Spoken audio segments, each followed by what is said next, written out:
Welcome to the Art of Being a Mum podcast, where I, Alison Newman, a singer, songwriter and Aussie mum of two, enjoys honest and inspiring conversations with artists and creators about the joys and issues they've encountered while trying to be a mum and continue to create. You'll hear themes like the mental juggle, changes in identity, how their work's been influenced by motherhood, mum guilt, cultural norms, and we also stray into territory such as the patriarchy, feminism, and capitalism. You can find links to my guests and topics we discuss in the show notes, along with a link to the music played, how to get in touch, and a link to join our supportive and lively community on Instagram. I'll always put a trigger warning if we discuss sensitive topics on the podcast, but if at any time you're concerned about your mental health, I urge you to talk to those around you, reach out to health professionals, or seek out resources online. I've compiled a list of international resources which can be accessed on the podcast landing page, alisonnewman.net/podcast. The Art of Being a Mum would like to acknowledge the traditional owners of the land and water which this podcast is recorded on as being the Boandik people in the Berrin region. I'm working on land that was never ceded. Hello and welcome to another episode of the podcast. It's great to have you here from wherever you're listening, whether it be Australia, United States or in Ireland. This week, I'm pleased to welcome Claire Tonti to the show. Claire is a musician and podcaster from Melbourne, Victoria, and she's a mum to two children. Claire was right into music in her early 20s and has come back to it later in life. She recently released her album called Matrescence, which she began writing at the beginning of 2022. She returned to music after having long COVID and being at her lowest point mentally and physically. Her album, Matrescence, was inspired by what she was feeling and going through postpartum, and a lot of the songs are inspired by people, and women particularly, who she had listened to speak over many years of podcast interviewing. Claire hosts two podcasts, currently Tonts and Suggestible, with her husband, and she's previously hosted Just Make the Thing. She runs a podcast company with her husband, who is a comedian, a podcaster and a YouTuber. Claire is an ambassador for COPE and the Gidget Foundation, and she is so passionate about supporting mothers. When you listen to this today, you can tell that Claire is a podcaster and an interviewer, as she somehow manages to turn the tables on me during this episode, and at times it's hard to tell who exactly is interviewing who. This is a really vulnerable and emotional episode, with both Claire and myself sharing a lot of intimate details regarding our childbirth experience and postpartum. This episode contains mentions of postnatal depression, anxiety, prenatal anxiety, birth trauma, and postnatal depletion. Throughout today's episode, you'll hear snippets of Claire's music, tracks taken from her brand new album called Matrescence, which is available on all of the streaming platforms now. We can head to the link in the bio to purchase them. Please take care of yourselves and enjoy the episode.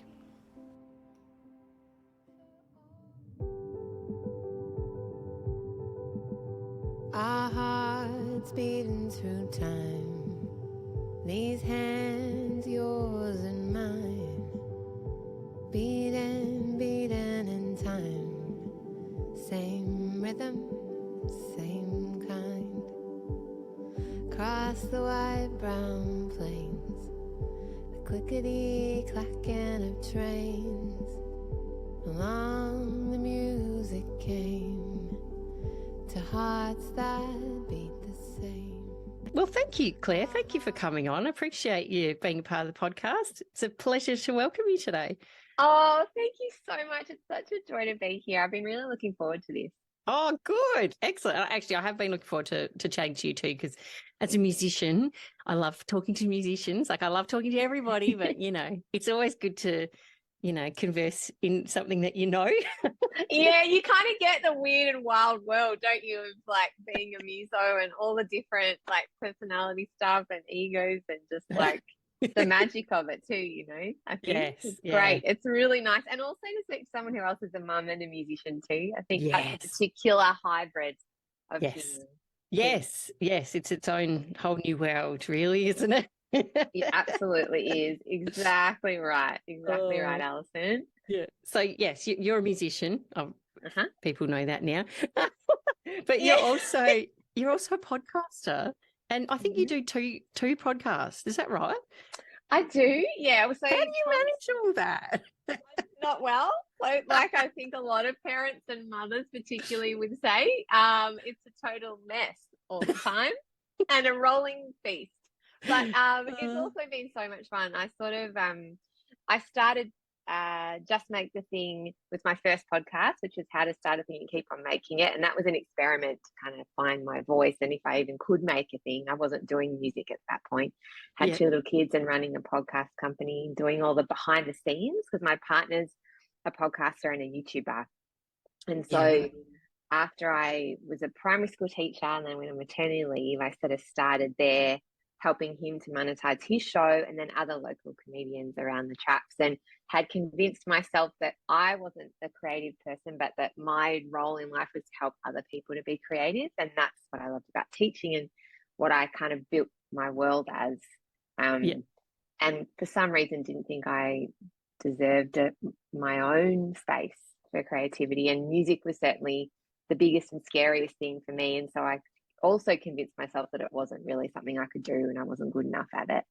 So I probably did music in my early 20s and then came back to it. And so, all that is to say, I started with Just Make the Thing, which was just this kind of little dipping my toe in the water. And then I started Suggestible, which is a recommendation show with my husband where we recommend things to watch, read and listen to. And we argue every week. He brings his post-apocalyptic Star Wars like vibe. Yeah. And I bring my books written by mainly women and and rom-coms. And we kind of like discuss it. He actually, to be fair, he also brings a lot of content made by diverse voices and he's got a really big depth of knowledge in that space. So it's actually been a beautiful show to do. A lot of people listen with their partners, which has been really beautiful as well. And you recommend recipes and that kind of thing. So it's sort of comedy and recommendations. And then Tonts I began a couple of years ago now, and that's my interview show where I look at emotions really, and I talk to people about their stories. I'm interested in women's stories and diverse voices, activists, writers, experts and thinkers, and deeply feeling humans really. And that's been the biggest joy to create that show. I'm currently working on season 4 at the moment. And interestingly, as I've grown in this space, I've found that I'm now talking more and more about women's health and hormones and interviewing women about chronic stress and how to make it all work as mothers. Even I interviewed Jane Harper, and that was the thing we talked about for ages, which was how to deal with mother guilt and the complex nature of all of that stuff. So even the people you think that have it all figured out definitely don't. That was a long-winded way of saying, yes, I do 2 podcasts. No, that's a fabulous answer. I love that. So I can breathe easy. I watch you making space from me like we're poles apart. But what you've done is break me down so far I can't get up. 'Cause you're so cold now, just cold. Tonts is obviously like a play on your surname, Tonti. Where is that surname from? What's that heritage of that? Italian. So yeah, my full surname's Tonti Filippini, but I just shorten it to Tonti, and then my friends call me Tonts. It's been a nickname that's been around for a while, so that's why I use that. I love it. Yeah, my dad is Italian. Yeah, cool. And I love that, like what I'm finding through this podcast, it's just so awesome to talk to other people. Like just like we were saying before about, the mother musician, like there's all these different worlds and like I'm discovering so much stuff that I never knew before and learning so many things I never knew and seeing different perspectives. And I guess you'd experience that too with talking to so many different people. Yeah, absolutely. I've learned so much. I think that now I've released this album called Matrescence, which I started writing at the beginning of last year. And I realized I came to music after long COVID and I was really at my lowest point. And I'd been speaking and talking to women for a really long time by that point, and listening to a lot of different voices and artists and writers and creatives, but not actually really stepping into my identity as an artist. Yep. But I think all of that listening and all of those conversations kind of came together for me at that time. And when I couldn't watch TV, I was really so depleted after having my second baby during COVID. And also homeschooling and doing all the things that we all did during that time, particularly if you had kids, but everyone had their own struggles. And, you know, as musicians and artists as well, it was a really, really challenging time for the industry overall. Yeah, absolutely. But yeah, when I got like long COVID and had postnatal depletion, and I really just could parent and rest, I couldn't work. Then music kind of came back into my life as a way to listen. And then I developed this cough, and as a podcaster, a cough is not very good to have, like real coughing fits. And so I decided to go and get some singing lessons, and I was still telling myself it was just because I had this cough that I needed to figure out. And then very quickly after I started singing lessons with my teacher, Bianca Fenn, she saw my songwriting and said, "Did you know you're a songwriter, and what are you doing with them?" Yeah. But I do think so many of the songs that came from that place, I took them to her nephew, Ezekiel Fenn, who's a music producer. And initially it was going to be 2 songs we'd record, and very quickly it exploded to be 11 songs about, I didn't realize what Matrescence was at that point, but it was really just about what I was feeling and going through. But a lot of those songs are inspired by the people and the women particularly who I've listened to speak over years and years. And I think that's the beauty of podcasting. You get these kind of lovely microcosms of connection with people that you may never speak to otherwise, who are doing work that you really admire or that you're interested in. You learn so much, and then as an artist and as a creative, you almost like absorb it all like a sponge, and it sits there somewhere in the back of your brain. I always think I have like a spider that lives in the back of my brain collecting things. You know, just like a bowerbird in there. Yeah, just gathering it all up. Yeah. And as a mum, you don't have a lot of time to, like, I don't know, wait for the right moon to come out in the sky to like write your beautiful sonnet or whatever. So it just sits there collecting things while I'm busy doing other stuff. And I think for me, it was like 15 years of busy doing other stuff. So when I finally let that spider out, it sounds strange, but you know, it was suddenly like, excellent, here's all these things and all this stuff that you've learned and heard about from other women, and also your own journey. So podcasting, it's a magic space to be working in. I can definitely relate to that. Like, I found that by hearing other people's perspective on their creativity, it allowed me to be a lot more free with mine and not have these, like, I can be quite a perfectionist and have these standards that things have got to be a particular way, which is good in some respects with my music. But then in other, like my painting, I never thought I could paint or draw because it didn't look very good.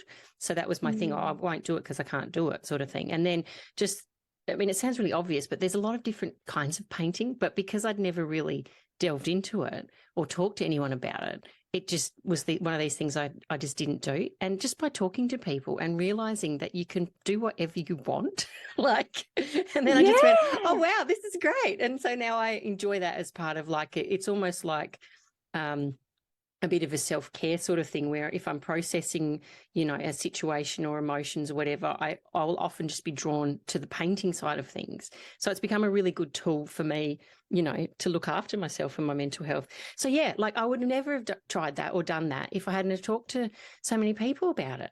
So that's been really good for me. Yeah. Oh gosh, I think that is so magical, and having that kind of tactile outlet with the paint and the color, I can just imagine that would be so soothing. Yeah. And I do really believe deeply that creativity in the arts is a big tool in the toolkit of healing. And I think, and particularly matrescence, for those who don't know, is a word that describes the complex transition to motherhood that happens through adolescence, similarly to adolescence. So if we think of hormone shifts, identity crisis, body changes, social networks change, who we are as a person shifts, the way people see us in the world shifts when we become an adolescent. It's the same in matrescence. And I think there's a really powerful way that art and creativity can really help women and people who give birth to move through that transition. And I think in our culture, it's often underrated and undervalued. Yeah, You absolutely. know, I Yeah. thought it was the last thing I turned to, when actually it was the thing that worked for me. And it's not obviously there was diet related changes, and medication is also really amazing, and going to see medical professionals. But yeah, creativity cannot be underestimated for a second. Yeah. Are you watching with your fingers? Your eyes don't want to lose their mind. Smoking rollies, playing music, fire flickers, leather jacket. Do you need me? And just on that, like the matrescence has become a word that's very common now, I suppose. And it's only been in the last few years, I think, that it's really been something that people talk about and refer to in that way. And I kind of feel like, you know, you're talking about the teenager is a similar sort of comparative time with all the changes. Like, I feel like we give teenagers a break. Like, we say, oh, you know, they're really struggling because it's this time, you know, the hormones are changing. You know, we seem to give them a lot of sort of give them a break. But when it comes to mums that are struggling, it's like, well, that's what you're supposed to do. You're supposed to have a baby. You know, like it's almost like suck it up because that's your body and like you're a woman. That's what you're supposed to do. So just do it, you know? Do you feel like, is that that's not just me feeling that, is it? Alison, not at all. It's our culture. It's the culture we live in, and it's not the culture that exists across the globe. I know, for example, in India and in China and a lot of other traditions, Bali have a lot of traditions like this too. A woman, when she gives birth, particularly for the first time, is seen as a newborn, just like her newborn is. Yeah. There's a phrase, the newborn mother, that I love, because really you're childlike. You don't know what you're doing yet. You don't know how to feed your baby yet. You don't know what this new body is even going to look like or what it's going to mean. There's milk coming out your boobs. How did that even happen?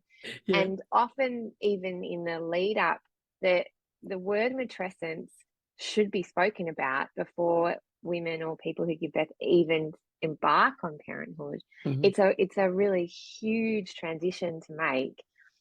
And in our culture, we just push women out now out of the hospital after 2 days and say, figure it out yourself and you'll be right. And part of it is underfunding, but I also think it's a loss of village. And it's also a loss of and a devaluing of wisdom and knowledge that used to be passed down through generations. And so in those traditions, like there's a beautiful woman who works at our local bookstore, Mira, and I went in there with my album and we were talking, and she said, yeah, when I was becoming a mother, my mother moved in with me for 40 days. I wasn't allowed to leave the bed. She brought all the food to me, really warming foods, cleaned my house, cooked. We had a whole lot of people coming in. All I had to do was feed my baby, and then they would put her down. So she said during the pandemic, she prepared her bags to do that for her own daughter, and then couldn't go because of COVID. And there's just so many mini stories of tragedy through COVID. But one of the big overarching stories is that all the problems that were there inherent with the lack of care for mothers, the lack of honouring of their journey, the lack of knowledge around what they actually need. And let me tell you, it's not nurseries and Pinterest boards and special bugaboo prams. It's psychology before they even get to start to become pregnant. It's really knowing themselves, it's understanding they can advocate themselves in the birth for themselves in the birthing room. They can be in charge of their birth and not hand it over to the doctors who technically know best, in inverted commas. They know their body and they know what they need, and should be empowered to know all of their options, so that when they get in there, if there's someone in that room who isn't being supportive of them, they can tell them to F off.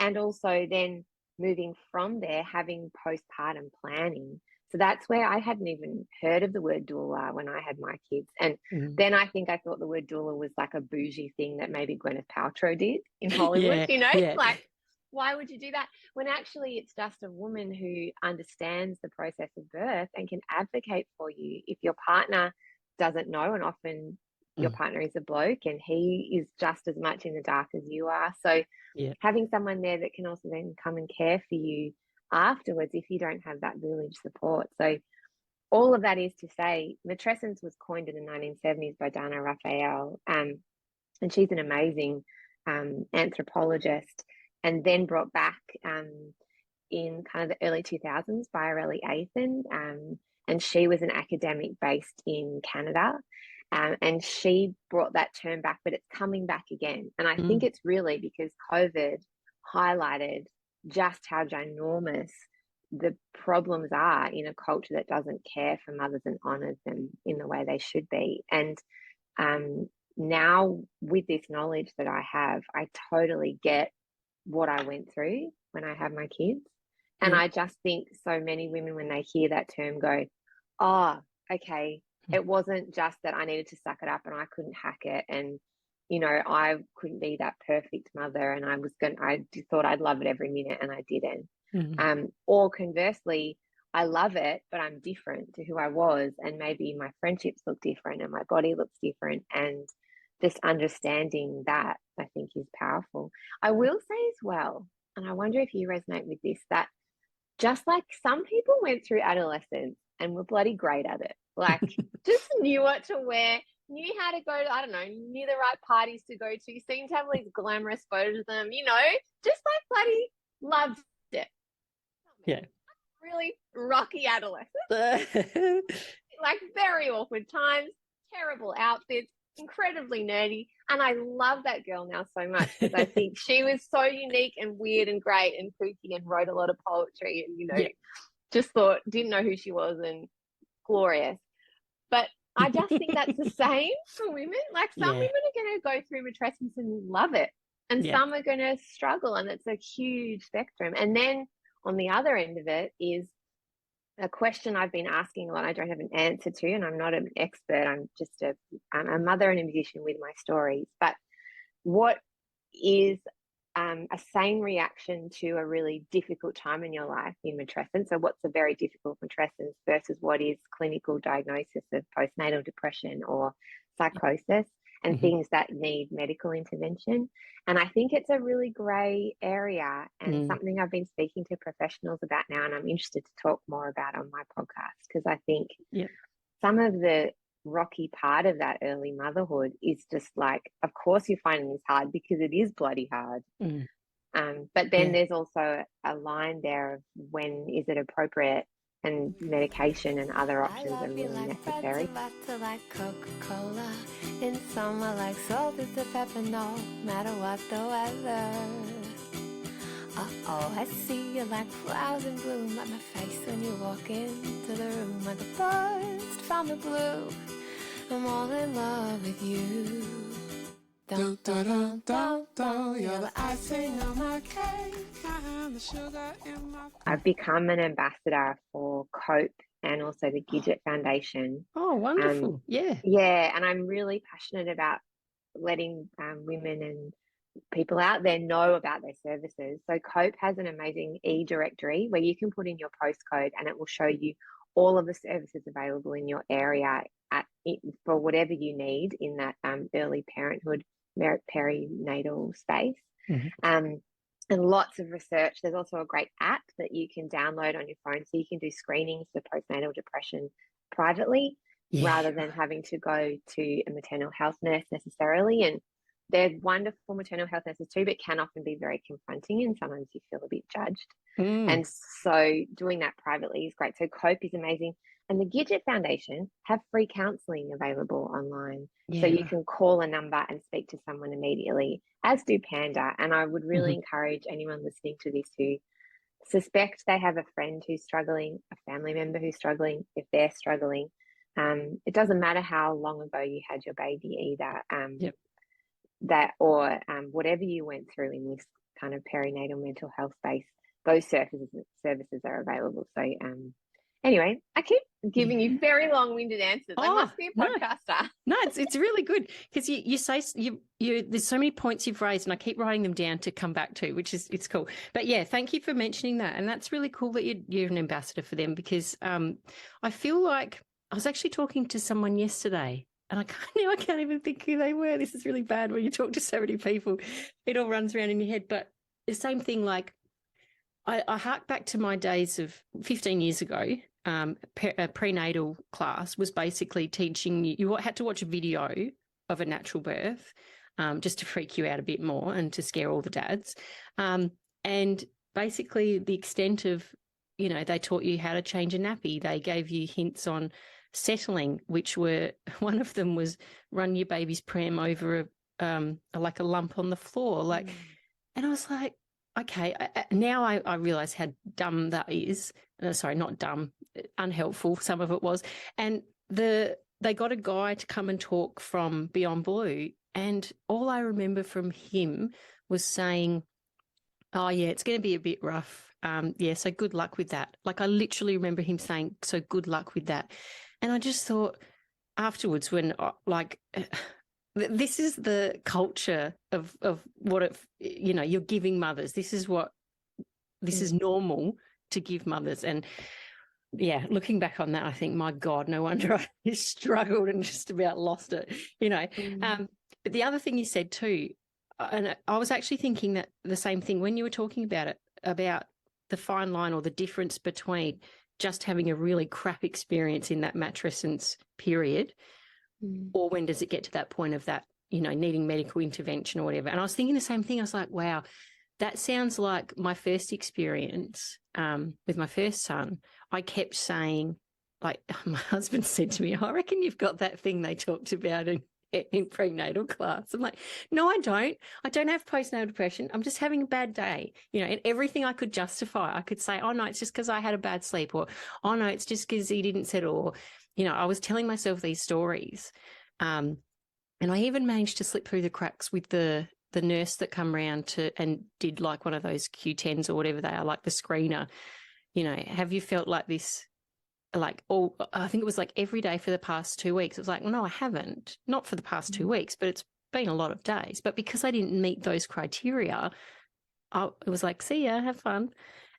So, yeah, I don't know. That still has a lot to be said for that sort of intervention as well. But I wonder if that was it. It was just a really difficult period. And then because I had the next one, so there's 7 years between my kids for that reason of having not the greatest start, but I got really bad postnatal depression and I was medicated and almost hospitalised, but we didn't do that because I wouldn't have been able to keep breastfeeding. So, yeah, you sort of wonder if that first experience had have been a little more positive and more like sort of picked up by professionals or whatever, that I maybe could have avoided the second one. I don't know, but...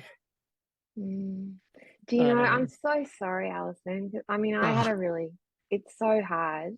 Yeah. And do you know what I think too? I think we have to be really kind to ourselves because, like, with each baby, it's a new start of matrescence each time. Yeah. Which I don't think people say either. You think, oh, I've had one, so the second one, easy, I've done it. Like, I've worn in, like I'll slip right out and it's all fine. Even the difference between it's not. And then the difference between having 1 and 2 is massive.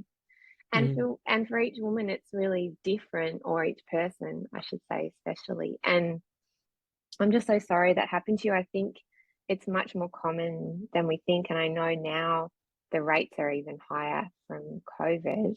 And I do think that the system is just failing women emotionally and spiritually, particularly. I think it's really undervalued just how important it is to really care for mothers, and that caring that needs to begin in the early part of like your life, really, before you even start to have kids, and then through the transition in the hospital setting, and then afterwards, and then the spaces that are okay for you to actually be able to talk about how you're feeling. I agree.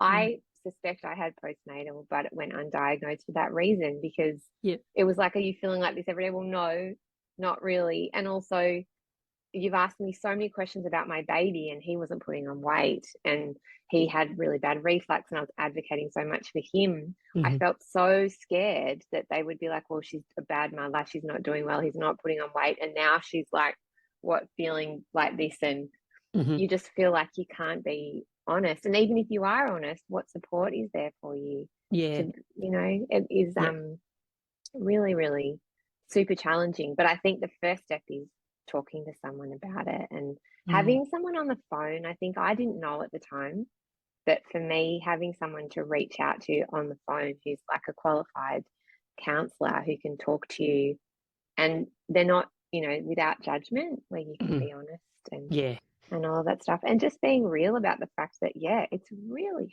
hard. Yeah, it is so really hard.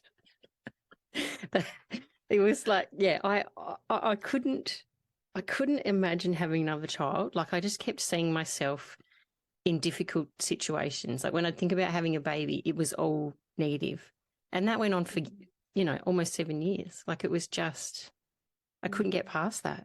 It was bizarre. Yeah, but now I've got 2 of them, and it's wonderful. Yeah. Has it changed as they've gotten older? How old are they now? So 15 and nearly 8. So I wouldn't recommend 7 years age gap if you're deliberately thinking of age gaps. No. But they get on well at different times, depending on who's in charge or who wants to do a particular thing, because they are, completely different places in their lives. Can be a little tricky, but I think the older that Digby, my youngest, the older he gets, the easier it's been for them to get on well, I think. It's probably a fair thing to say. And I'm ready to begin. I'll find a flat by a car, taking the view. No one knows me here. I'll be great. That's what I was starting to say about who I was speaking to yesterday, that when we're thinking of becoming parents, and like you were saying, you think about what pram you're going to get and what, making your Pinterest board to make your nursery really beautiful. And it's like, that should be like the last thing we do. Like, it should be ingrained in our culture that you search up, you have these support services in your phone, you know where you're going to go if you need help. You have people who are going to make food for you, or, all this sort of stuff. It's the after the birth stuff when you're home that you need the help with. The lady I spoke to yesterday, Mary, she said she had this beautiful nursery and this beautiful cot, and the baby never went in the cot. She ended up giving it away. So, I feel like, I guess capitalism and commercialism drives that need for things to be new and pretty and perfect and whatever, and this Instagram world where everything's got to look really good. But, getting back to the basics of actually caring for each other. And actually, I'm crapping on a fair bit now, but what I noticed when you were talking about the culture, I'm sorry, I can't remember what culture it was, but the lady you knew from your bookshop, and that basically all she had to do was feed her baby, nurse the baby, and then they'd even settle it and do everything else. And when I was in the worst throes of my postnatal depression, that was literally all I could do. I would feed him and give him back to my husband, and he would do everything else with him. So it was like I was putting myself in that position without even, consciously realizing. I just needed so much help, and that was all I was capable of. And I couldn't even see myself leaving my bedroom. I had to be in my bed. It was like this safe cocoon. So, I was creating, without even knowing, I was creating that environment for myself, which is really, it's so interesting to hear. How did that change for you, like, over the trajectory? Was there a point where you started to feel like, I've got a handle on this now, or I'm starting to heal? It took a while. Like, I'm in a regional town in Mount Gambier in South Australia, so we don't have a huge amount of services, but again, I didn't know they were there till I needed them. So it was this scramble, when you need it. It's like, oh my gosh, Googling things and whatever. But I was pleasantly surprised that we do actually have more services than I thought. So I had a mental health nurse who would come over and just sit with us, and she wouldn't say anything. She was just there. And I got really familiar. I think my husband, he found it a bit tricky because he wasn't, obviously he was in a different mental state than me. So he found it a bit weird that this lady was just sitting in our lounge room with us. But I really liked it because she was just there and she'd observe us. And if I wanted to talk about things, I could. And if I didn't want to, you know, she was just there. And so I had her come for many weeks. And then one day she said to me, I don't think you need me anymore, because she said she could just see the change in me physically, you know, from the first time she'd met me to, you know, how I was interacting with the baby, and, you know, I was laughing a bit more, and all just my demeanour had changed. And I was medicated pretty early on. So, you know, you have that period of time, like, you know, 3 or 4 weeks for that to kick into your system. So that was a bit horrible. But yeah, months, I guess. My husband slept in the baby's room in a single bed probably for about 6 months, I reckon, because I just couldn't bear the night times. They were the worst, because that was where all my triggers were with my previous baby, was just being in the dark with a baby was just like the worst thing I could imagine. So he took all that away from me. Yeah, and then one day he said, "Oh, do you reckon you might like to have a go?" Or the way he said it, it was like a really kind way. It wasn't like, it was almost like a playful way. Like, do you think you might like to try and see how you go? And I was like, "Oh, not yet. No, not yet." And I just sort of like, no. But yeah, eventually, yeah. So within the first year, I was back to relative normality in my mental wellness, I think.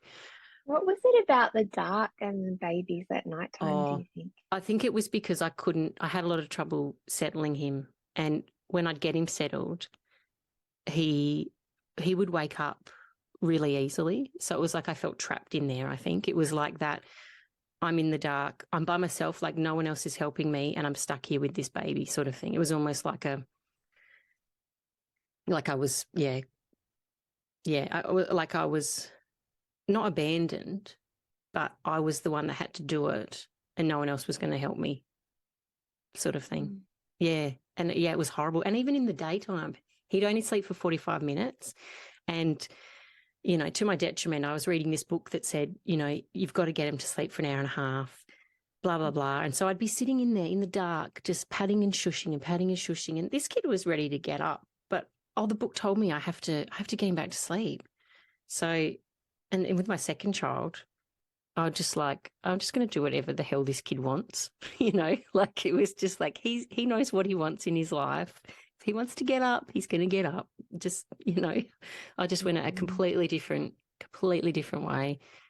And I had a lot of time to think about it. So I had like this list that I'd made of all the things that I'd do differently. And I was actually just talking about this the other day too, and it wasn't necessarily practical things. It was about myself, you know, like, don't be hard on yourself. It doesn't matter if the house isn't clean. It's not a reflection on you how often the baby sleeps. And I was like, it doesn't matter if he has formula or if he's breastfed. Like, it was all about taking the pressure off myself, basically, because that's how I think I'd build up the first one, that it was all about me. I had to do everything. I had to breastfeed him, you know. It was this real martyr sort of mentality, which wasn't very nice. Yeah. And you know what, the breastfeeding thing, so I really struggled with breastfeeding, and I had been told by our hospital like classes that, you know, all women can breastfeed, some just can't hack the pain, it's the only best way, blah blah blah. Yeah, I remember writing it down because I was such an A like student. I was like making my little notes and being like, well, of course I've run long distances, I know how to push through things, I'll be fine. And when it didn't work, no one said to me formula's fine. No one said, actually, take the pressure off.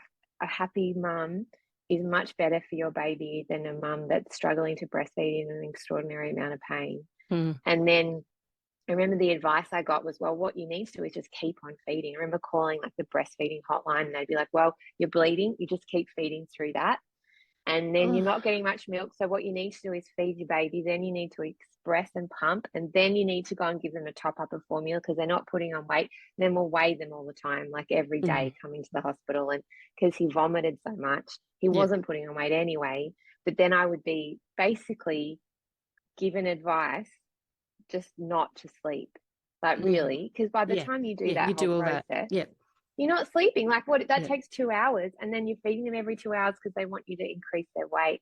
And so I remember doing the same thing when I went to have my daughter, and she's 3, my son's 7 and she's 3. I wrote myself a note because your hormones change so much. So you think you're going to be this rational person that you are Yes. before you have your baby. And during your pregnancy, you're pretty rational. Yes. But for me, Yep. as soon as you have the baby, it all kind of goes out the window. And I remember reading my note to myself that said, you are doing this for 2 weeks. If it's not working, your formula is perfectly fine and your baby will be perfectly fine. And I'm so glad I did that, because I just, against the medical advice, because they like, I remember that this beautiful pediatrician was like, well, yeah, you can actually stop, but like, don't tell anyone that I told you that you can stop breastfeeding. Oh, What gosh. total bullshit. Yeah. Like, everybody is unique. Everyone's baby is unique. You are unique. If someone had said that to me, that like, just like some women are great at yoga, other women produce so much milk they could fucking feed a whole village, and you like are one of the women that probably in the village was out organizing the fields because you don't like sitting still, and so someone else would have fed your baby, you know? Yeah. Like, it's fine. People Yeah. just, like, some women, it's just like all of us are unique. And Yeah. even the relationship, I didn't realize this, but some babies have a different shaped mouth to the nipple of the woman, and so there was just no way that they'd be able to feed, because the baby has to come to the party just like you do, not to mention whatever you went through during your birth. Mm. And if you had it's a huge impact. And then also the way that you birthed, now I know, can have an effect on your afterbirth and your matrescence because of the type of hormones and whether there was interruption there, whether you had trauma from that, whether you were low in iron. All of that goes into milk production. And so there's just we're so mean in a way. The system feels mean and judgy and like you're doing it wrong.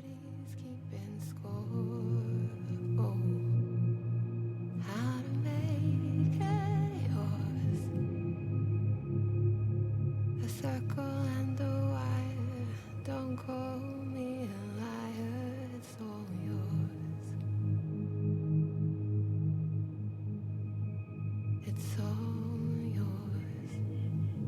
And I'm actually interested in your perspective on this. This is not something that I have read in a study. It's just a gut feeling that I have. Full caveat. Yeah.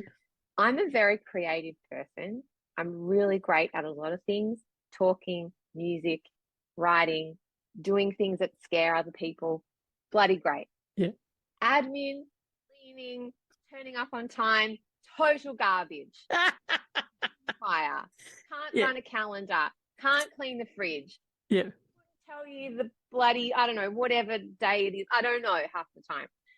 So like, I have this skill set, but the other type of skill set for motherhood, I'm real shit at. And I think now, excuse my language, I'm sorry in your podcast, but now as I get older and my kids are getting older, I have this skill set that I think is really suited to that. But a lot of the baby stuff is like routine and resting and staying still all the time and not sleeping that much. And then like being at home in the same place, doing the same thing every single day over and over again. Yeah. And I wonder too, if you're a highly creative person who also needs that creativity to fill you up and feel like you, and the excitement and adrenaline of new experiences, motherhood can rob you of that. And I wonder whether that's a piece of it too, that as creatives, and I think we're all designed to be creative, but highly sort of creative people with that scratch in their head that needs to be itched because they constantly have to make stuff. Yeah. That I wonder whether that was a piece of it too. That's really interesting. I can totally resonate with what you're saying about cleaning. Sometimes it's just not even on my radar. I don't even think about it because I'm just thinking of doing things and I don't know. And then I think, oh, shivers, look at that carpet. Probably could do with a vacuum. But then do I go do it? Probably not straight away. But you know what I mean? It's like your brain doesn't live in practical land. It lives in, I don't know, this different thing land. Yeah. Which is so much more fun in there. It is. It's so much more fun. It's so fun. And also unique and special and great. And I think part of the struggle, I've written a song on my album called This Mother Thing, which speaks into this. Like the lyrics are, will you go but also stay? Will you grow but also never change? Tiny lungs, tiny beating hearts. This mother thing is full of scars. And it's kind of this idea that as a creative, I just constantly want to be left to my own devices to get weird and make shit and get excited about the world. But then also I love my kids and I want them to be with me as well. And I'm constantly in this state of juggling of how do I make being a mother and a creative work? And actually I think part of it is we need, if you are someone that has that creative urge all the time and you're not great at cleaning, like we actually have a cleaner, which I know is a real privilege, but also is probably the thing that saved me in parenting, because I just, otherwise it's just a disaster. And so I now see my cleaner as part of our company, as an employee, really. And I would forego many things before I let them go, to be perfectly frank, because our life would just implode, which I know is a real privilege and not everyone has access to that. But what I will say is having someone, and speaking to Mira from my bookstore, in a village context, you would have so many other people around to do those kind of chores and jobs for you, that the load is lighter. And even I'm not surprised that having a mental health nurse come and sit with you was the thing that helped, because really human beings are designed to be in community and with each other.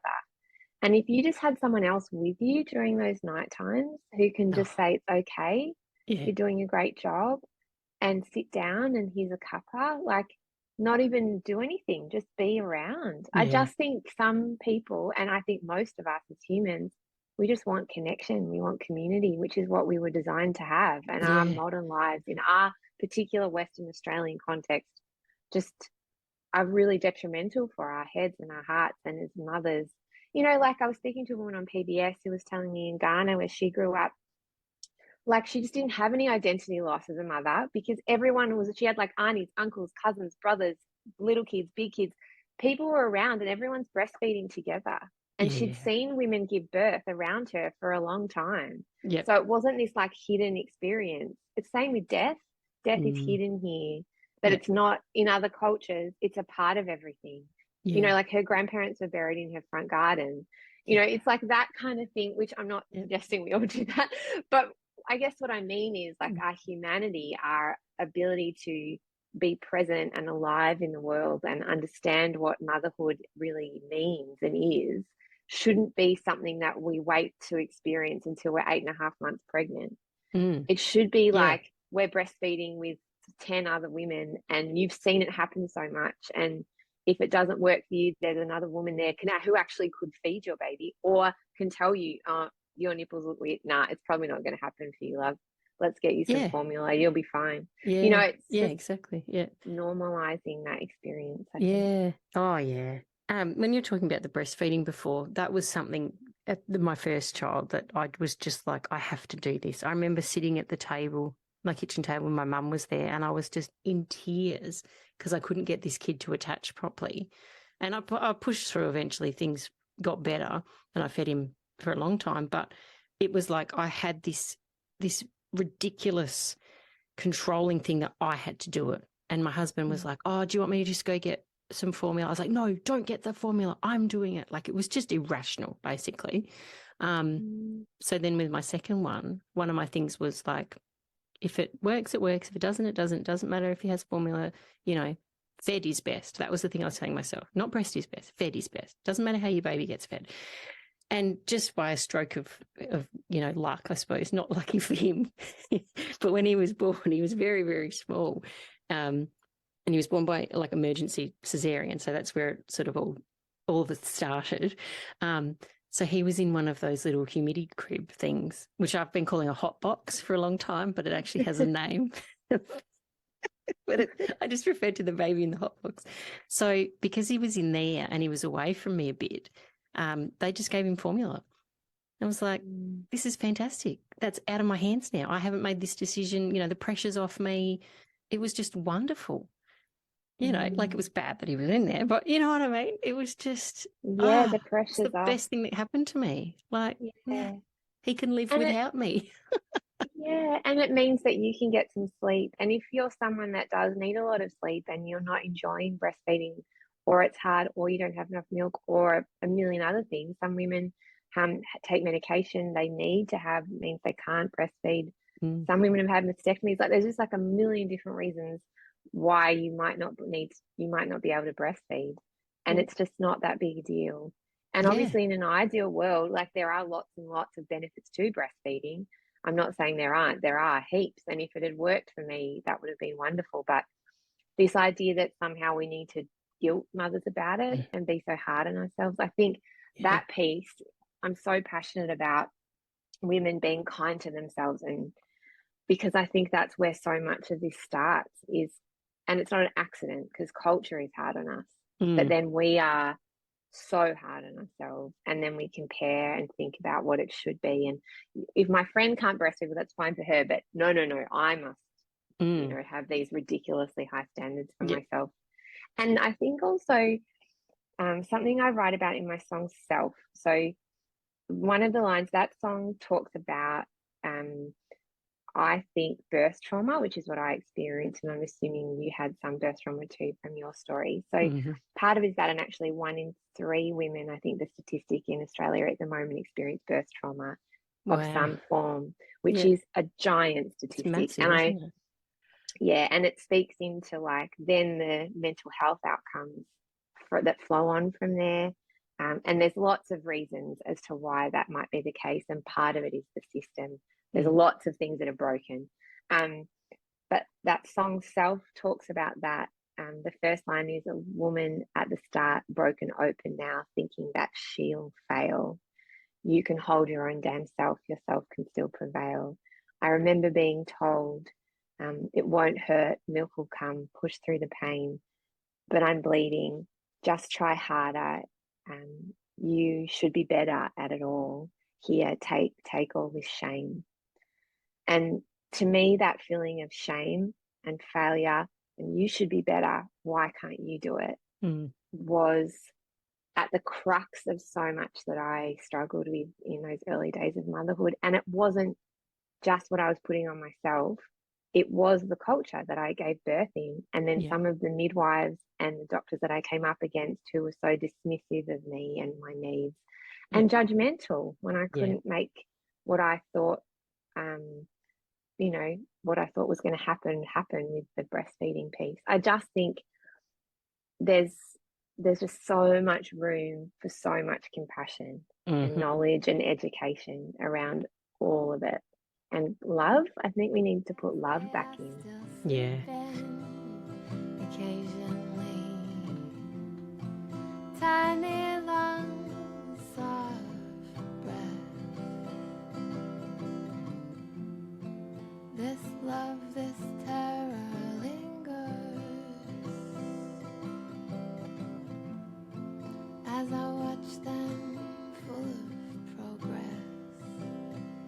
That's a really good point. And when you were talking about that judgment of medical professionals, like this kindness, this compassion, like it's like, I know they deliver babies every day, like they've done millions of them, whatever, but in that moment, you need a person that's going to have your back and going to support you. Like, oh, sorry, I'm going to get emotional, but when the thing that really, I know this isn't my podcast, this is your episode, but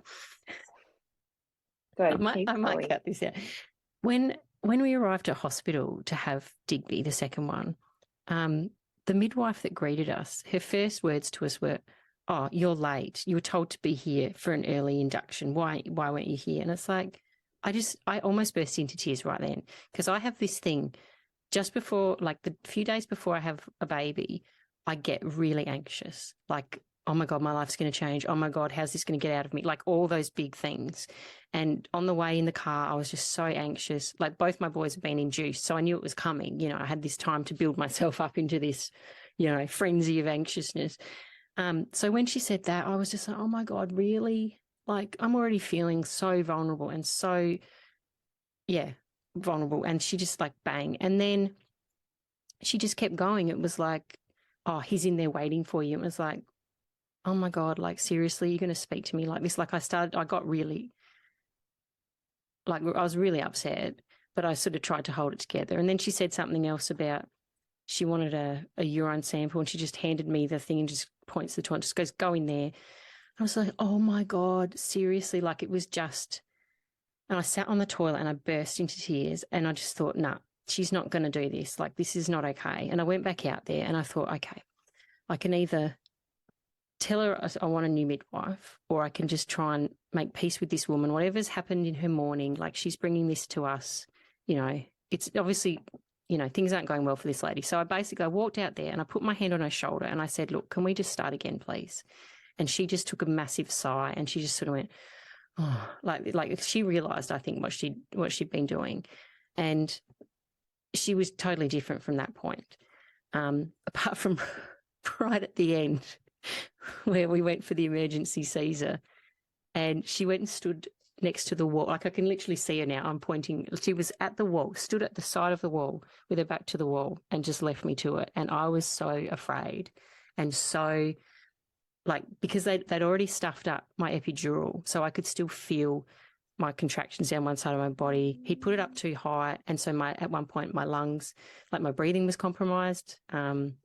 All this sort of, you know, stuff was happening. So I didn't trust that they were going to get this bit right. Like, I was in fear that I was going to feel everything. That was my biggest fear.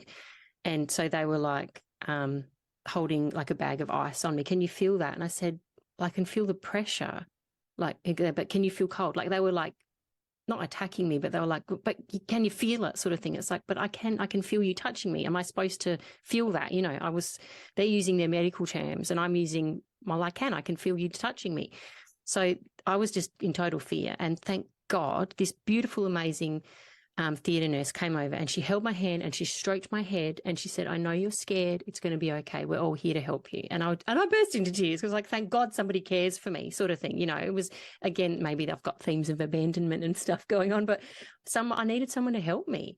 And she was amazing. And that entire cesarean, I could, like, obviously you feel them pulling and whatever, but I laid there in fear because any second now I thought, I'm going to feel something really painful. Like, I was just so afraid. Plus, obviously, I was afraid for my child because he had to be gotten out quickly. Just this kindness and compassion. And even, you know, people mean well, but, like, and my sister and I both talk about this, like, nurses that had come in to help you breastfeed or whatever. Oh, what are you doing that for? Here. Oh, what's wrong here? What's wrong today? But just the language they'd use. I was in tears at some point because some woman just looked at me and said, well, what's the matter with you today? And I was like, like, it just set me off. Like, you know, you're so vulnerable and you're at the, you know, you feel like every nerve ending's exposed and everything's going to set you off. And then someone says something so off the cuff and they don't mean anything by it, but you just lose it. It's like, they don't know that, you know, they don't see that everything they do has an impact on us at that time. So, yeah, compassion, love, caring. After all I'm that. so sorry. Oh, God. I'm so sorry for that experience. And I hope you leave this in because I think the more stories that we can share, I'm like in tears now. I know, it's horrible, isn't it? Let me tell you that shame isn't yours to hold. Your body born this way.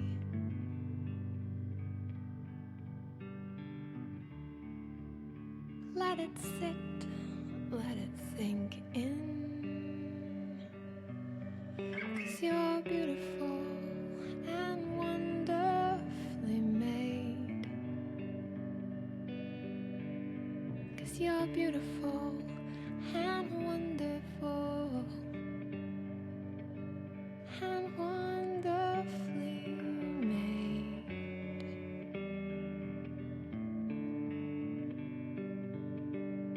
You're listening to The Art of Being a Mum with my mum, Alison Newman.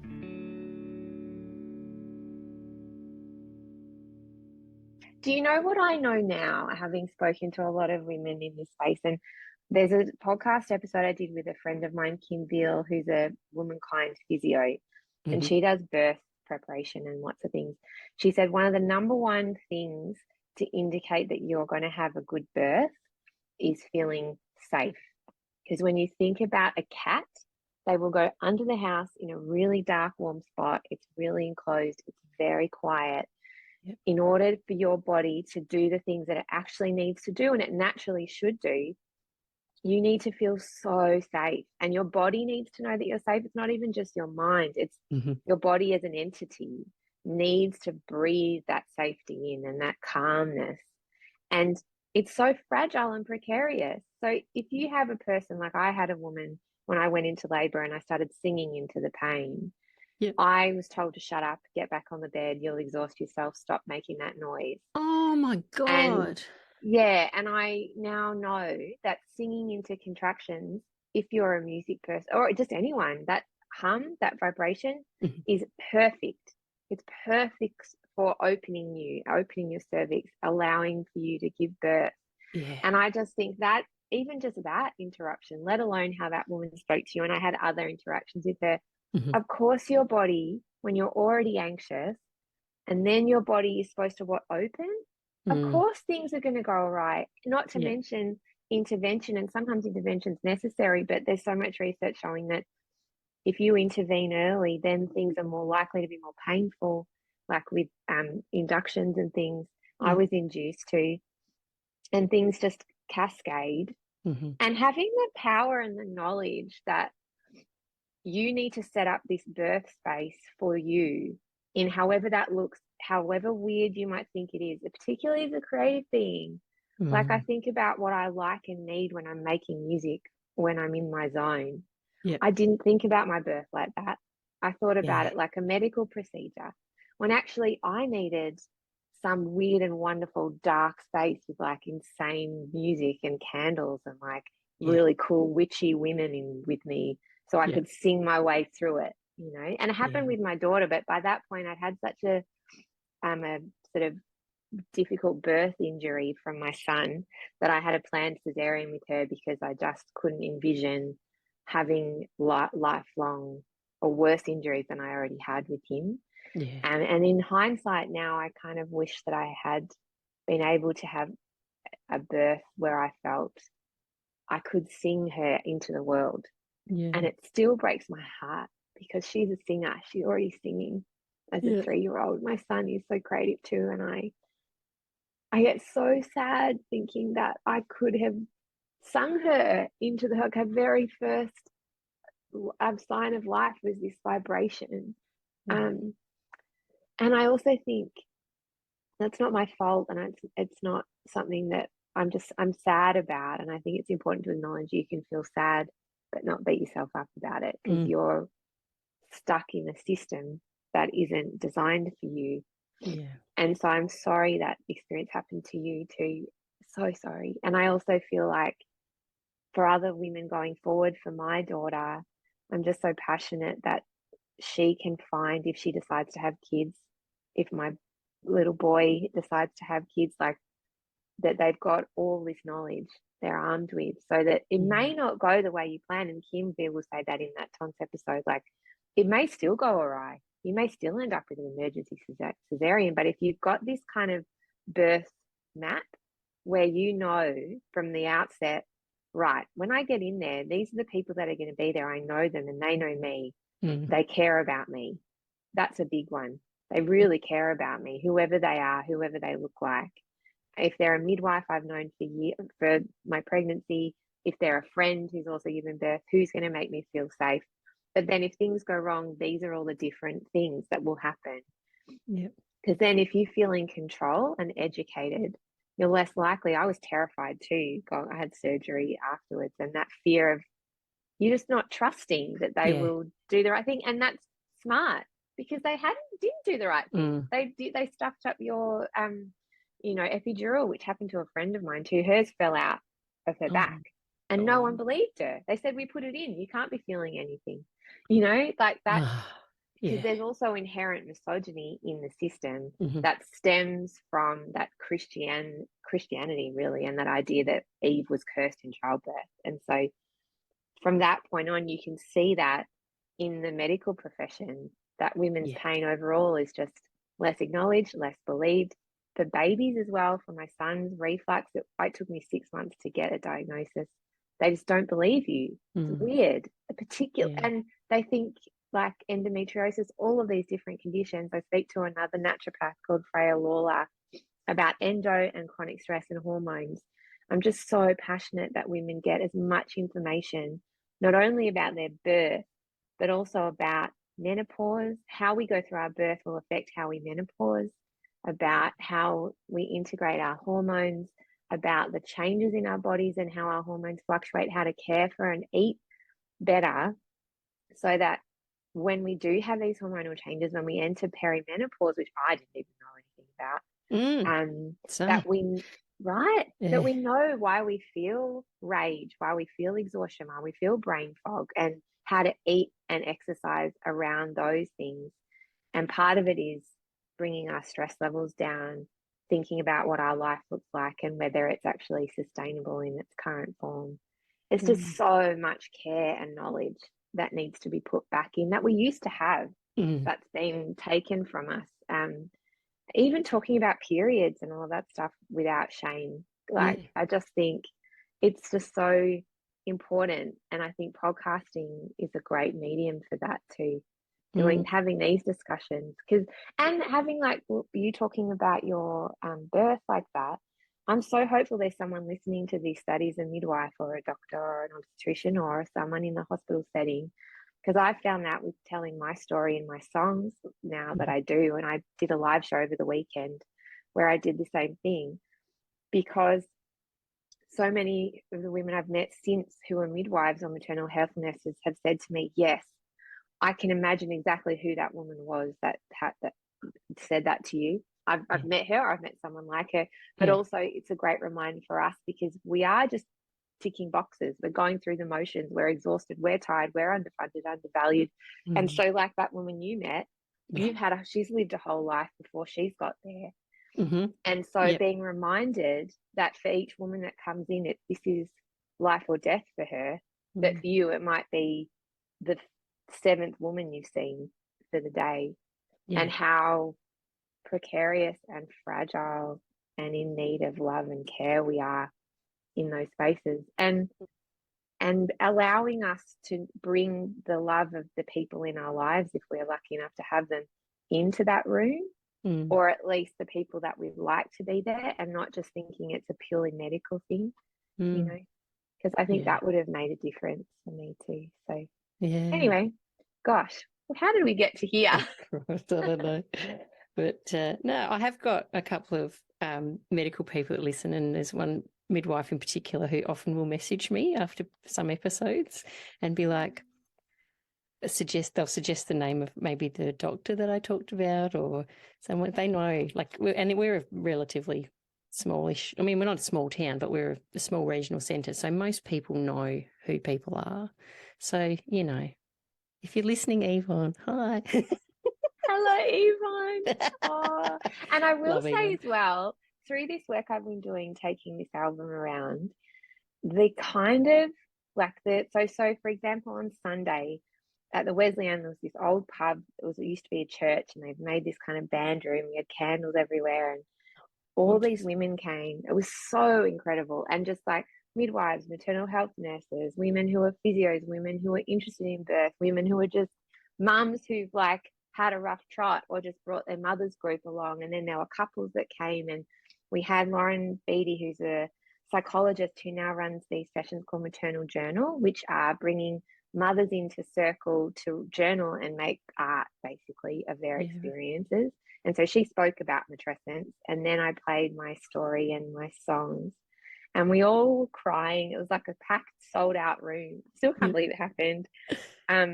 Still wild to me. But just the feeling that people said to me afterwards, I feel lighter, I feel seen, I feel connected, I feel like so many other women in my life are going through something that I didn't know about, or their birth story they told me in a kind of funny way, but now I actually understand how traumatic it was for them. And I noticed when the show finished, rather than people leaving, they all sat for ages having a glass of wine, just like laughing and talking. Yeah, that's awesome. And that's it. I've been starting to do regional shows now, because I do think women in regional areas, from what I've heard from you too, are much more isolated in lots of ways. And I did one in Yakandanda and one in Mulwala recently. I'm doing another one in Shep soon. I'm just really passionate now about taking this show on the road, Alison. I'm going to go and make women cry all over the country. Oh, I love it. But that's it, because Good it's for like, you. be there, but really it's that meeting of all of the professionals in the space and the women who have cared for them, cared by them, Yeah. kind of connecting and bringing empathy back in and understanding. Can you come down here, please? I would love to. Genuinely, I would bloody love that. Oh, yeah, seriously. That would be, we have to talk about that after. Talk. Totally. I'm actually planning a show in Newcastle, and I'm thinking about going to the Northern Rivers. So I'm planning little adventures. I've actually also been invited to go to the UK, would you believe it, in July. Oh, congratulations. I know, my God, for 2 weeks. I'm going over there with Amy Taylor-Tabaz, who's an activist. Yeah, Yeah. she's amazing. I know, Oh, she invited me. I know, I'm so excited. So we're going to go play music to women in the UK and Ireland and Scotland. Yeah. And just for 2 weeks, I'm taking my music producer Zeke, who's 30, this like big burly bloke with tats, who's coming too. He's like going to play music with me, and he's a lot of fun. So very special. But yeah, let's talk. I would love that. Yes. Sure. Now, I've just realised that I haven't asked you about your children. How many kids do you have? I have two. One is 3, my daughter, and then my son is 8. He'll be 8 in October. Yeah, cool. Yeah. So are they coming to England, or are you having a trip? No, I'm going on my own. So I talked about it with my partner, but Lucky, he's amazing. And also, we've just co-parented from the very beginning. We're lucky like that. We both work from home in the company together. So he's probably a better parent than me in some ways. He's much more routine, and like, he's great. So I'm very, very lucky to have that, and also family support too. So yeah, brilliant. Be a long time need to be away, but how are you feeling about that? Like, one of the topics that, and I'm not leading you into this to say that you have to feel this way, but I'm just linking it together. That we have this thing called mum guilt in our society, unfortunately. Are you feeling, apprehensive about going or leaving them because you're going to do something that doesn't involve them, or are you like, yes, I'm going? Okay, people are going to turn the podcast off once they say this, I reckon. No, put that guilt in the bin. Yay! Put it in the bin. Do you know, it took me, I have huge amounts of guilt about a lot of things over time. I was raised Catholic. It's part of it. The guilt thing, giant guilt. And so, but what happened to me over the past couple of years, speaking to woman after woman, person after person, was I started to hear this guilt, the guilt thing, like of the wanting to be with them but wanting to be away, that this mother thing song speaks into, this constant struggle. And I just realised I ran hard at this creative project last year. For the first time in my life, I prioritised my work over my husband's. I prioritised it over a lot of other admin things and cleaning, and I just threw myself into it with as much gusto as I possibly could. Partly to save myself, I think, because I was at such a low point. It was the thing that brought me back into myself. And what I've realised is, I thought my kids would suffer, hate me, I'm the worst parent, everyone's going to think I'm a terrible mother, all of this stuff. And that was my greatest fear in doing that. And so I didn't do it for a very long time. But what was kind of interesting about throwing myself into this work and creating something I'm so proud of is that, like, my son started drawing me for the first time. He usually draws like Pokemon, Transformers, and sometimes his dad. And instead, there I am, front and center in his drawings with a big heart on my chest with me standing on a stage. And he sees me as a person, not only as his mum, which is a really special thing. I know also I'm privileged to have a partner who is on board and I trust completely with all of it. But part of doing that was also writing down the list of everything I was doing for the mental load. So there's been a lot of layers of it. It didn't happen overnight, this time of the guilt in the bin thing. It's like a lifelong process. It'll probably be back tomorrow, who knows. But I sat down with him and I wrote down everything that I did in our lives. Like, I did the admin for our company. I facilitated so much of his creative work, plus all the kid stuff. I wrote it down from the get-go in minute detail. For example, uniforms. What size are they? Where to buy them from? How much are they? How many pairs? Like every minute everything. thing. He did the same, and I thought maybe it would be equal, and we looked, and it was so powerful to see though that, because he thought it was equal. Really, he's so aware and amazing that he could finally see all of the things. And now I don't micromanage anything anymore. He takes on board like so many things, and it's not a boss employee relationship, it's a boss boss. So he'll be like, the vaccinations are due, I've booked the GP appointment, or the kids, this person's going to a party and I bought the present, I'm going to drive them, it's on Sunday at 10 o'clock. Like that enabled me to fully expand into this creative project. And so the mother guilt thing, I just don't think serves us. I just don't think guilt is a helpful emotion. I think rage is, I think love is, I think empathy is, I think compassion is, I think being critical in a way, particularly in your art, or like self-critical, but in a way that's like, I would call it, as when I was a primary school teacher, being a critical friend, you know, like being real with yourself about like what you could improve on. But the guilt thing doesn't help anyone, because I'm still going to do it anyway.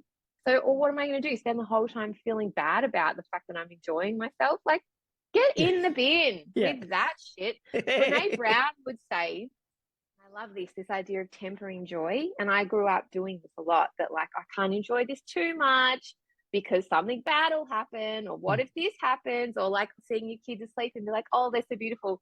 What if they die? You know, like this whole idea that you're like, oh, they're so beautiful. Oh, but I failed them. You know, like just constantly tempering our joy, but it doesn't actually change the outcome. So now I'm trying as best I can, mum, get it in the bin, fully running towards the creative project that I get to do, feeling bloody lucky and privileged that I'm getting to make it, knowing that I think it's important for me as a human, for my kids and for my daughter to see me making and doing and being a full happy person.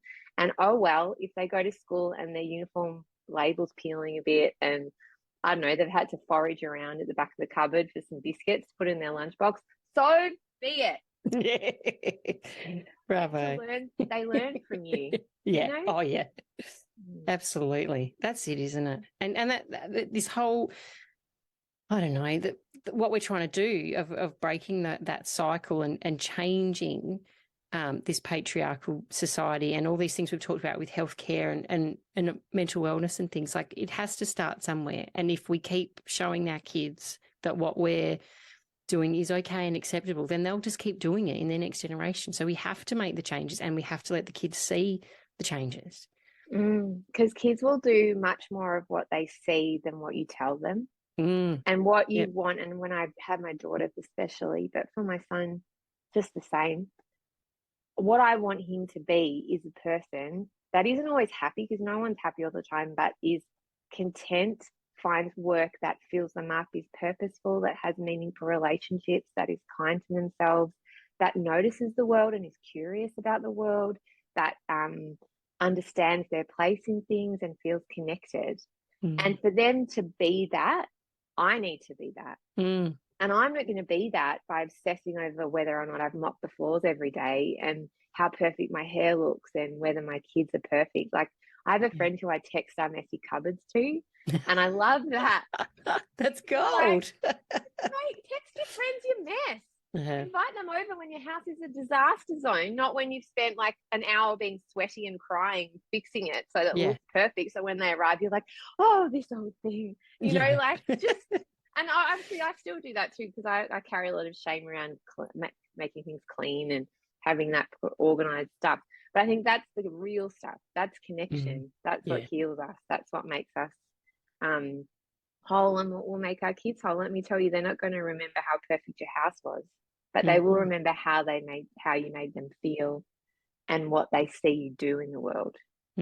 Yeah, so well said. Absolutely. Yeah. Love that.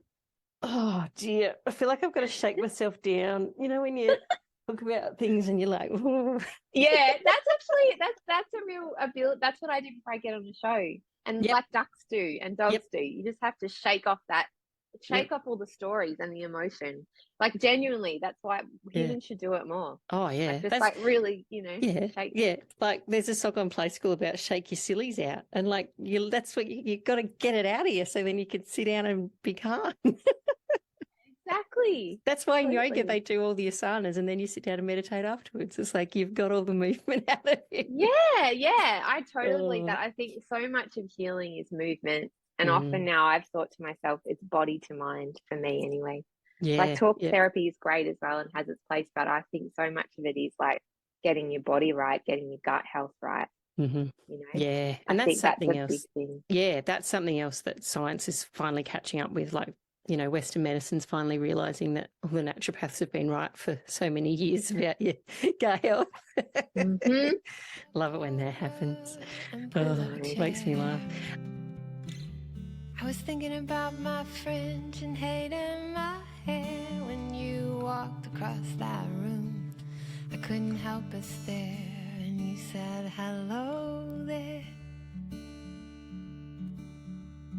You said hello there.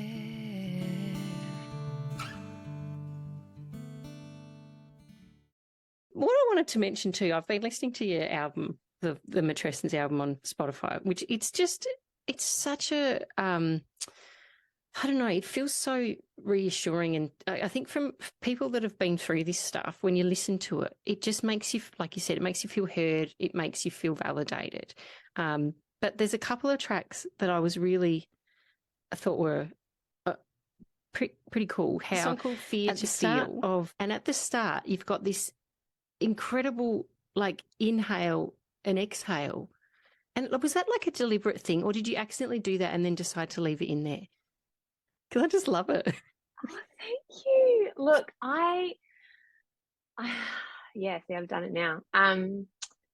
So that particular inhale happened when I wrote that song. Because when I songwrite, what I do is get very still. And I wrote that song in the back room of my singing teacher's studio. I was by myself.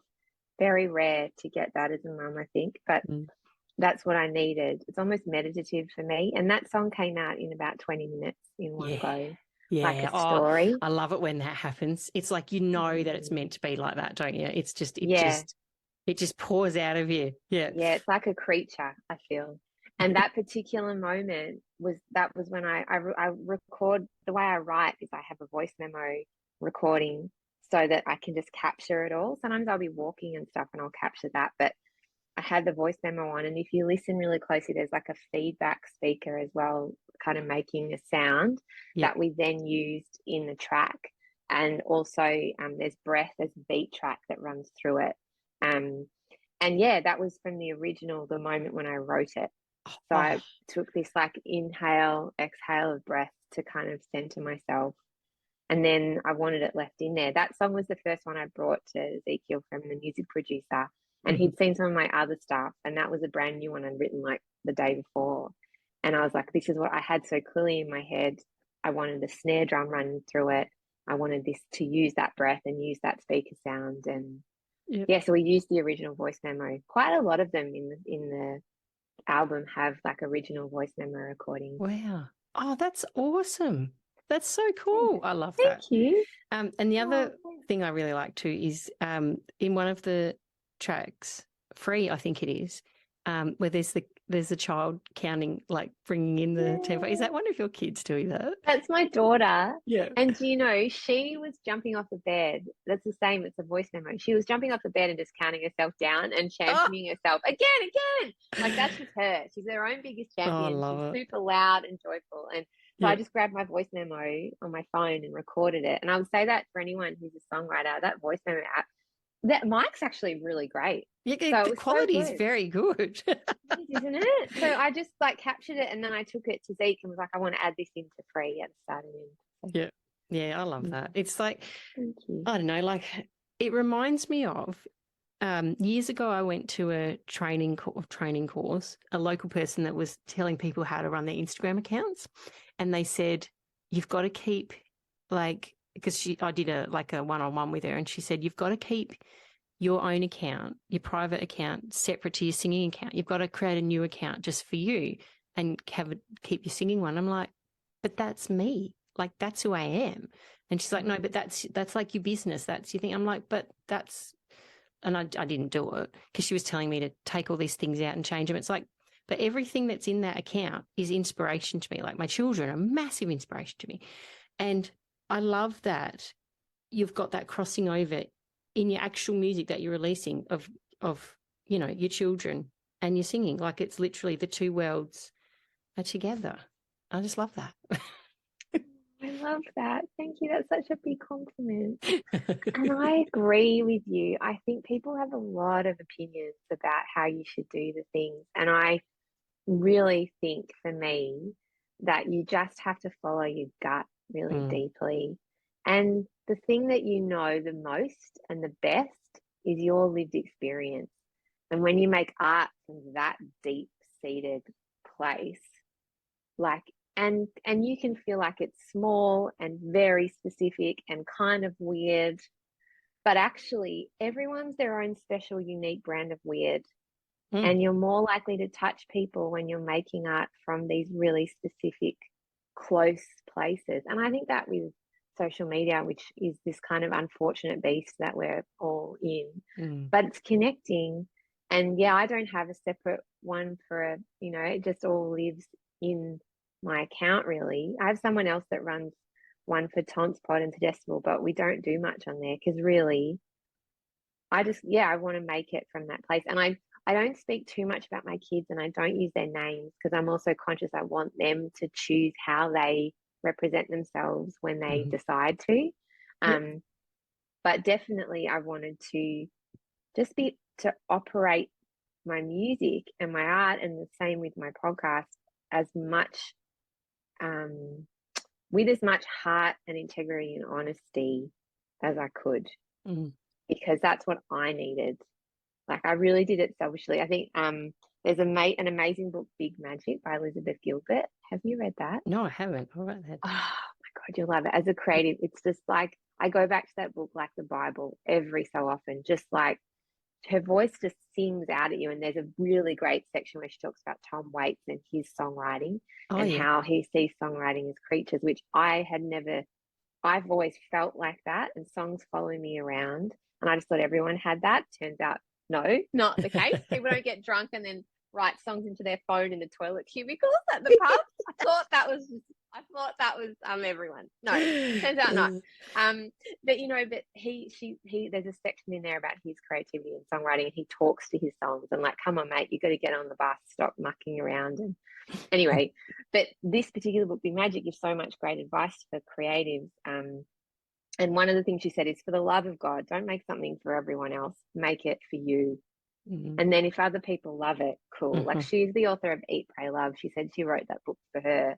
Turns out lots of other people saw themselves in it. But yeah, so the whole album I made, for me, I listened to those songs like friends when I was struggling in different parts of my life, which sounds weird that you might listen to your own music, but they're friends of mine. I wrote them because that's what I needed in particular moments, and I sing them in particular moments too. 1,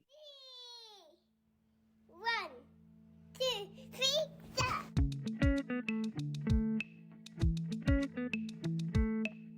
Freedom, we want all of it. Spent so long being good girls, can't breathe through it. We're gonna rip it up, we're gonna tear it down. This cage you want us in no longer fits our crowns, cause we are. Yeah, I had this conversation. I can't remember who it was with now, but it was someone to do with music, the music industry. And it's like, it's literally an industry. It is a money-making machine. And if you're going to try and get into that, you've got to be prepared to let go of who you are and what your voice has got to say, because you're not going to be doing it for yourself. You're going to be doing it for someone else who's trying to make money out of you. So it's like, don't write music for other people. That was literally where we're going with it. Same thing, like, if someone resonates with what you've written, that's amazing. That's like, that connection is incredible, but that's not why you do it, you know? Yeah. Yeah. And I think that's, I guess what I would say too, and it's such a privilege. And my therapist, Jules, who's just this incredibly amazing person and a creative too, just says to me, put the guilt in the bin. Don't talk about like age or where you're at or shoulda, coulda, woulda, all that bullshit. Yeah. Bow down to the altar of the fact that you have the time and resources to make the art you want to make. And I'm at a point in my life, and I'm very privileged to say this, that I can make the music I want because it's completely independently funded, and I can do it how I want. Yeah. And the power of that, I think, and at this time in my life as a mum, not a lot of women have that space and time in their life when I'm writing from this particular moment, from this new early parenting phase when the kids are little. Yeah. And I'd also say too that I couldn't have written this music when I first had my newborn. I needed enough time to pass. Someone said this, you can't write from trauma, you have to write from a scar. And I think that's really valuable advice too.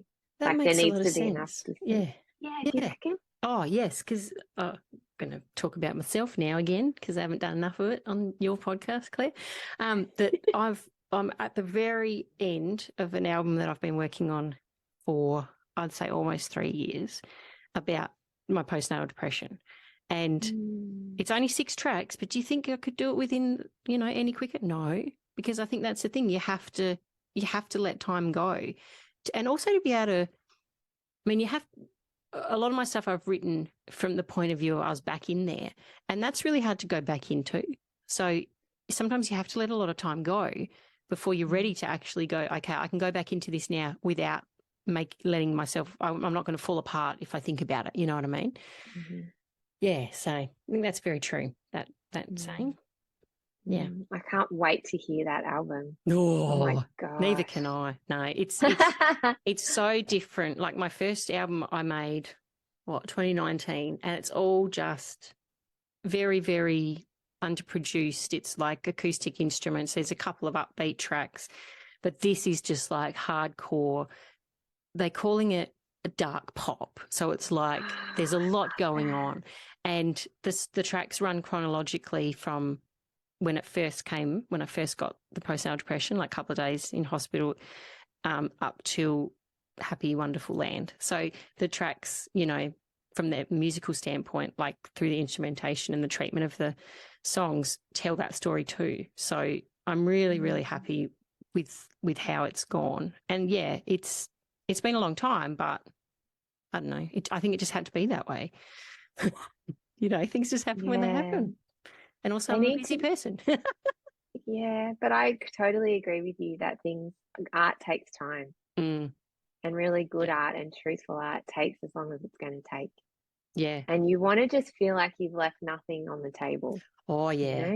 Yeah. And I particularly felt like that with this because, who knows if I'm going to get another opportunity to have an album come out, You just don't know what life will give you. And I don't know, I'm a little bit conscious too that, because I'm an, independent artist, that the money's not coming from elsewhere. So it's like, am I being really self-indulgent using, family's money to do this thing? So it's like I wanted to give it the best go it could have, and make all the sounds that I wanted it to make and go back and forward with the producers because they're in Spain and Argentina, the people I'm working with. So it's like and I'm the sort of person, I've been a bit of a people pleaser sometimes with my music. If someone's had a suggestion, I'll be like, oh yeah, that sounds fun. And really inside I'm going, no, I don't like that at all. But I don't want to rock the boat. I don't want to be the person that causes trouble. I want you to like me, that sort of stuff. But with this, I've gone, no, I'm paying you to make this. And I don't have to talk to your face to do it. So I'm going to tell you if I don't like something, which I really haven't had to do much of, to be honest. They've been pretty amazing. But yeah, a bit conscious of you never know when you'll get your last shot at something. That sounds really morbid, but I'm not talking like I might die necessarily. It's like, I'm 40. How old am I? 45. I hope my voice lasts forever. But I've also had 2 rounds of COVID, so I don't even know. Like I tried to sing yesterday and it wasn't that great. So I don't know if my voice is actually permanently damaged from, COVID, pneumonia, COVID again, bronchitis for the last 6 months. Like who knows, just in general life. So anyway, sorry, I'm rambling a bit now, but. No, you're not. It makes so much sense. It absolutely does. Because you're right. I completely believe that. And I think art, it's jewelry for the inside of people's minds. So does it matter? No. But also, yes, absolutely all of it matters. It's the most important thing. And I think that's that Elizabeth Gilbert talks about, that those two things can be absolutely true. That if you're going to make something, you make it absolutely the absolute best that you can. And I think as women, particularly, we're socialized to not be difficult, to want people to like us, all of that stuff. But we just you need to trust your own instinct and your own gut and go, it's not good enough, it's not good enough, it's not good enough. And I want it to be this, I want it to be that, this is my vision. And I think blokes have been doing that for particularly white blokes, a very long time, you know. And I think the more interesting art is coming from that place where you don't want to ever think that you've got to the end of it and gone, oh, just that bit. What if I'd taken that risk? What if I'd, you know, go back into the work when you think it's done and you're like, well, it'll probably do. No, you go back in and you dig a bit deeper and that's what I think I felt at the end of my album, that like, however it comes, whatever happens after this point, I know that thing within the inch of its life. I decided how, you know, and I worked with Zeke, and I was lucky in that he was really amazing to work with, and also could do what I wanted, and I could hear it, but I could tell him, no, that's not what I want. This is what I want, and change it and put ego out of it. And so I was very lucky in that collaborative process. But I think also I just, like you were saying, you just want to feel like you've given it your absolute best shot. So you're proud of it. Yeah. And then you walk with it in the world. It doesn't matter if anyone else likes it or not. You are proud of it. Yeah, that's it, isn't it? You know every inch of it. And you can be like, well, look at this thing that's amazing that I've done. And then you know in your heart when it's really as good as you could have made it, you know? Yeah. Oh, yeah. And that's the thing, like, too, you know, you're talking about hearing bits and thinking, oh, you know, I wish I had done that. I do that so much with my first album, and to the point where I actually re-recorded some of the songs with other people, with other producers, and did remixes of them, because I just felt like, and also it was very rushed. Like, we did it in 2 weeks, and it was just, I'd never recommend doing that. Well, I wouldn't do it again. That's why I've taken 3 years to do the next one. But, you know, it's just like bang, bang, bang, it's got to be done. And it's like, no, there's so much that I listen to and I think, oh, Jesus, I wish I'd said something about that. But then, you know, over time, I have the opportunity to re-record things, which is also a privilege. Look up through lashes, brief touch, whisper, laughter. Do you want to? I think I need you to. Let me show you how to feel. How to feel. I want to ask you about, when are you going to the UK? So it's just happened a couple of days ago. So I'm leaving on the 28th of June. I'm going over there for the 1st of July, most likely for a conference. I'm playing at a conference, and then I'm just going to be touring. So beautiful. I'm currently figuring out how to do that, what venues to go to, where to play.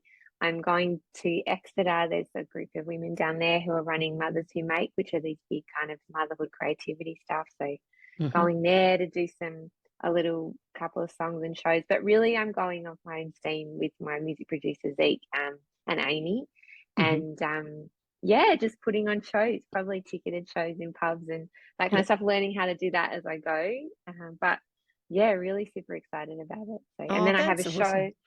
I actually have a show in Sydney on the 30th of July at the Great Club in Marrickville. Oh, yes. I know Alison, who runs it. She used to live in Mount Gambier. Yeah.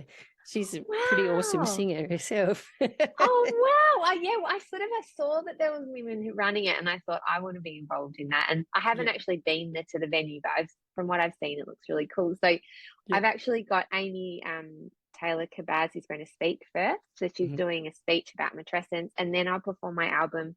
And there's a dancer from Sydney called Ariane Beeston, who's also an author, that her book on perinatal mental health is coming out this year.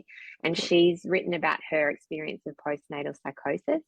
Right. But she actually sent me a dance that she'd created to my song Self over Instagram. Yeah. That just blew me away. I didn't know anything about her story. I just saw her dancing, and I saw in her movement that she understood me. Geez, that's pretty That's pretty powerful, isn't it? That's Yeah, so amazing. yeah, so Yeah. she's going to perform a duet with me. So I'm going to sing Self, which is that song about breastfeeding and, women at the start, broken open now, and that story. So she's going to dance and I'm going to sing. Yeah, right. Amy will speak and we're going to tell stories. And yeah, so tickets are available now for that, and that's on the 30th of July. Oh, beautiful. Well, I'll put the link to your website in the show notes, and so people can click on there and see all your goodies. It's a lovely website. Who does your drawings of like on your album and your little icons and things? My friend Annabelle Warren, so she's an illustrator from Melbourne. She's a friend of my brother's, actually. She's great. And I had a vision for the image of the front cover, and I drew it in pencil. I'm a terrible visual artist, awful. But I had the vision of it, and so she kind of brought it to life. So. Yeah, it's lovely. Got the heart is like exposed. It's like, yeah. Talk about that a bit, about your idea for that front cover. Yeah, so I wanted an image that would capture how I felt when I became a mum. And to me, that's it. It's like having everything was exposed. I was like a raw nerve. Mm-hmm. And also, I think that idea of an open heart, you are changed, and your heart is now kind of walking around in the world without you sometimes. They're at school, they're eating lunch, your kids. And I wanted to show, like, also, like, I'm not wearing any, it's not a nude painting, but I don't have any like clothes on. You can just see me down to my clavicles with my open heart. It's kind of also reminiscent of sort of biblical art as well. And I got the inspiration too from Florence and the Machine's album Lungs. She has her lungs exposed on her artwork. Yeah, right. Yep. Yeah, so, but really I wanted an image that would capture all of it. Because I actually, when I drew that image, I didn't know I was going to call it matrescence. I didn't know that word. Yep. I just was writing what I was feeling. And the songs aren't just about motherhood, they're about the complexity of being human, really, and having big feelings. And so for me, I'm a very deeply feeling person, and my heart is very close to my skin all the time. So that's what I wanted to capture. Yeah. No, it definitely works. It's really good.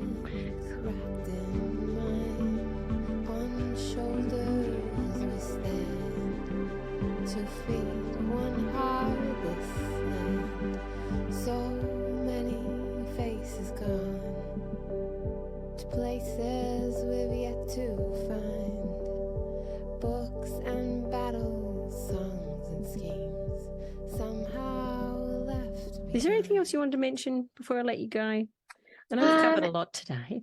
We have. Thank you so much for having me on. I really appreciate it. Oh, look, I would just like to say, if you're a mum listening to this, you're doing a great job. Be kind to yourself. Give yourself a massive hug. Make a cup of tea. Put your feet up, if you can. So that I would love to say again. What I would also say is, if you want to find me, I'm on Instagram at Claire Tonti. That's probably where everything lives. Yep. My website, clairetonti.com, is the other spot where you can find about all my events and ticketing and all of that stuff. I've got beautiful t-shirt designs too, so if you like the artwork, you can grab a t-shirt with some of them on. There's a moth, which is each song has its own symbol. So when you come to my show, I give you a lyrics booklet, like an old school CD cover that has a artwork for each song, and each one has a symbol. So Self has the moth because it's the idea of transformation in the darkness, and moths seek light. And to me, that's what motherhood and mothering was in those times. So much time spent in the dark waiting for the light to come, and I was transforming and I didn't realize. So that's that kind of, I have a t-shirt with the moth on it for that reason. Really powerful symbol. Lots of things to do with the moon as well, really. So yeah, you can find me over there. I have records as well. I would also say my podcast, Tonts, the new season will be coming out later in the year, but I've got 3 seasons worth of really rich discussion with women and diverse voices about lots of topics. If you're particularly interested in chronic stress and hormones and you're feeling depleted, go and find that episode with Freya Lawler. I tell you, you won't regret it. It's the story of how I healed outside of music, everything I did, from food and medication and looking at diet and testing and just lots of things that helped me recover from long COVID symptoms. Yeah, So right. that's a really valuable one. And yeah, come to a show. And if you want me to come play in your area, I would bloody love to. I'm looking for places to come and bring the music. So if you're someone out there that thinks your group of parents or women or community would like some music, hit me up. That's it. Yeah. No, good on you. Oh, look, thank you, Claire. It has been so lovely. And thank you for spending so much time with me today. I've just looked at the clock and just almost made it to, well, before my little stuff up in the middle. You know what? You know how I fixed the camera? I literally turned the computer off and on, and then it started working. That's the IT crowd, isn't it? There's a line in that. Have you tried turning it off and on? I always joke about that. Someone made a joke once about if your car wasn't working, you just get out, shut the door, open it, get back in again, and it should work. It's like a computer. I often think that human beings are the same. Sometimes we just need to turn ourselves off for a bit and then turn it back on. Reboot. We need a reset. Yeah, reboot. Yeah, gosh, and actually that's what people could do for me as a favour. Just go radical rest. I'm really all about that. Radical More rest. Naps. Oh, just God, rest. yeah. Just bloody Seriously, yeah. So much can be solved in life with a bit more rest. I know that's a privilege, but I also think some of the things we do out of obligation and guilt. Chuck it in the bin and have a nap. Yes, there you go. Chuck it in the bin. That's the theme of this show today. Chuck it in the bin.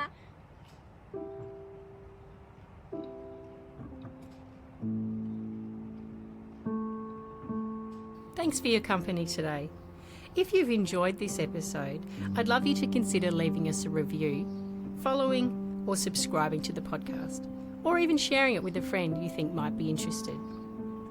If you or someone you know would like to be a guest on the podcast, please get in touch with us via the link in the show notes. I'll catch you again next week for another chat with an artistic mum.